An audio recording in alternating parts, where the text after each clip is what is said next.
pong prestiyosong parangal na nagbibigay pugay sa mga kontribusyon ng natatanging individual sa iba't ibang larangan. Ang ating pong tatalakayin ngayong umaga, yan po ang ASEAN Excellence Achievers Awards. Pero ano nga ba ang layunin ng award-giving body na ito at ano yung mga dapat abangan mula sa kanila? Alamin natin yan mula kay Ms. Rox Velasco. Magandang umaga, Rox. Welcome back. Rox. Hi, good morning po. Okay, welcome to Rise and Shine Pilipinas. Alright, tell us more about this ASEAN Excellence Achievers Awards. Ano ang layunin nito at paano ninyo pinipili ang mga bibigyan ninyo ng parangal?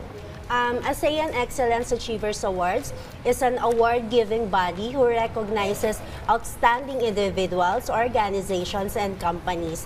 Ang process po namin dito, we have council and board of trustees who screens all the nominees. And then after that, pagka-qualified po ang awardee, may marketing associate po na mag-a-assist po sa kanila. Okay, ano yung, Ms. Rox, yung mga categories na kinikilala sa award na ito at mayroon bang particular na sektor o larangan na dapat tutukan? Any fields po, outstanding individuals who excels in their fields po. We have celebrity awardees, brand owners, companies, anything po. Okay. So ano-ano po yung iba't ibang mga kumbaga categories din na inyo pong kumbaga bibigyan ng mga parangal ng mga individual belonging to those categories, Ms. Rox? Yun po, basta nag-excel po sila, ini-screen po ng mga board of trustees po ito kung qualified po sila. Syempre, kailangan marami rin pong followers. Yun po. And yung basta lahat po na nag-excel sa different fields po. Okay. I-recognize po namin. Well, sinabi mo na pinipili ng mga organizers, pero paano yung pagsusuri na yon? Kailangan ba halimbawa isang kumpanya, no? Yung quality ba ng product nila, yung kanila bang management? Ano ba yung tinitignan dito ng mga organizers? Yes po, nagba-background checking po talaga kami. Usually sa Facebook. Usually mga comments po, talagang sinusuri po ng mga board of trustees po namin ito. And usually, minsan, may mga natatanggal po talaga kapag yung nababash din sila. So, yun po talaga. Or may negatibong komento doon sa may mga negative serbisyo feedback. at products po. nila. Okay. Paano po nagsimula itong award-giving body na ito? Ano Actually, this is our 4th year na. And ang Aura Events Management po kasi talaga, we have 7 award-giving bodies. And nagsimula po kami, lahat talaga puro pagtulong lang po. Usually, nakakatulong din po kami sa mga brand owners. Kasi nagkakakilala, lumalawak po yung connections. And every after event, we have charity po.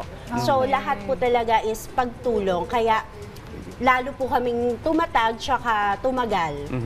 Well, speaking of pagtulong, yung mga small business, yung mga nabigyan nyo ng award ng mga maliliit na negosyo, sila ba'y na-witness ninyo na mas lumawak pa, dumami pa yung mga branches nila? Yes po, talagang proven na po talaga.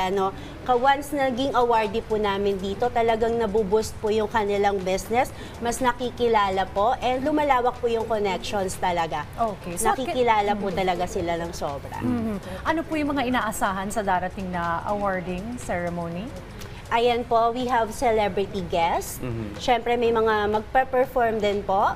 And ayun po, ang aabangan po natin dito sa Aura Events Management din po is sa December po, magsasama-sama po lahat po ng mga awardees. May magkakaroon po kami ng gala night. Pero eto, super exciting ang ASEAN Excellence Achievers Awards kasi syempre, 4th year na namin to. Talagang mas pinaghandaan po namin talaga to. Well, sa mga RSP na interesado na makita kung sino yung mga nominee at awardees, meron ba kayong mga website or Facebook page para makita nila? Actually, mapapanood po nila to. May live streaming po sa aming Facebook page, ASEAN Excellence Achievers Awards.